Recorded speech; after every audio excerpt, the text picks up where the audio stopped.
আমি একটু বন্ধ করি।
জিরে ফোড়ন,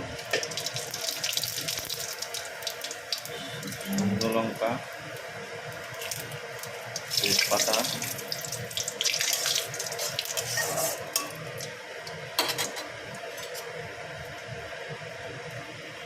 ধনিয়া বাটা, জিরে বাটা, কাঁচা লঙ্কা বাটা, আদা বাটা,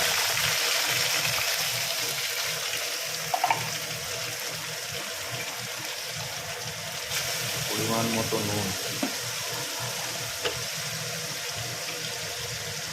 একটু হলুদ, কাঁচা লঙ্কা, এগুলো লঙ্কাগুলো কেটে ছিঁড়ে দেওয়া আছে মধ্যে থেকে।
একটা তেজপাতা দেওয়া হলো ফ্লেভারের জন্য।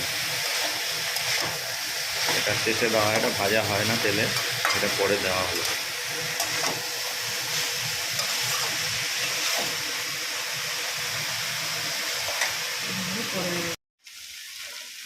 ভাজা আলুটাকে দিয়ে দেওয়া হলো মোচার মধ্যে। মোচাটা অনেকটা পরিমাণ এখন ভাজা হয়ে এসছে। এটা নিরামিষ মোচা হচ্ছে, আর যেটা দেখতে পাচ্ছেন নিরামিষ মোচা।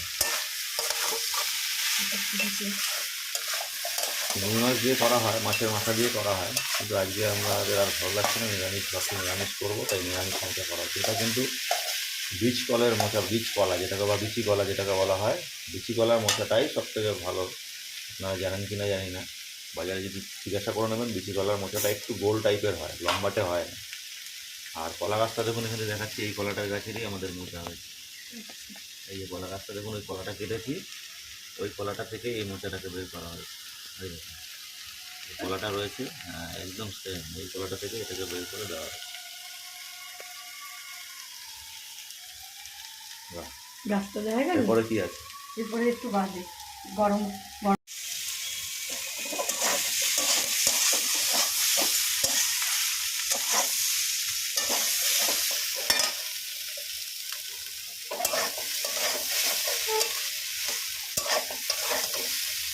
একদম শেষের দিকে প্রায় রেডি হয়ে এসছে।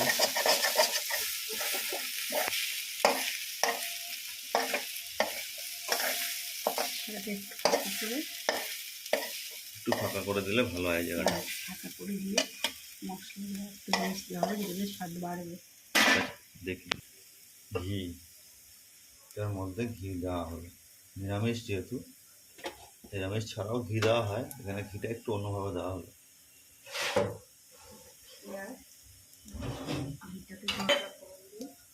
ঘিটা প্রায় গলে গরমে গলে যাচ্ছে দেখুন। এবারে এর মধ্যে গরম মশলা দেওয়া হবে, দারচিনি, লবঙ্গ, এলাচ।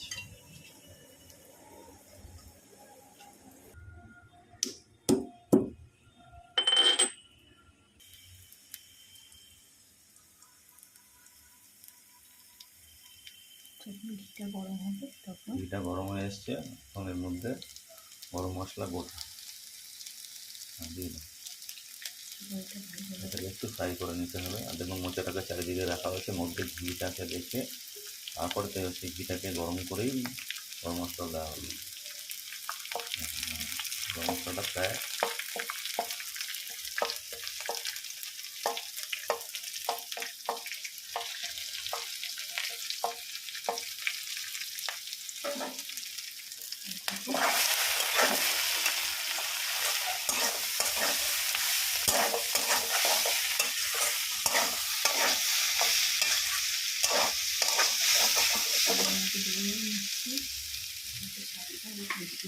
একটু চিনি সামান্য দিতে হবে। একটু চিনি দেওয়া হলো, সামান্য একটু চিনি।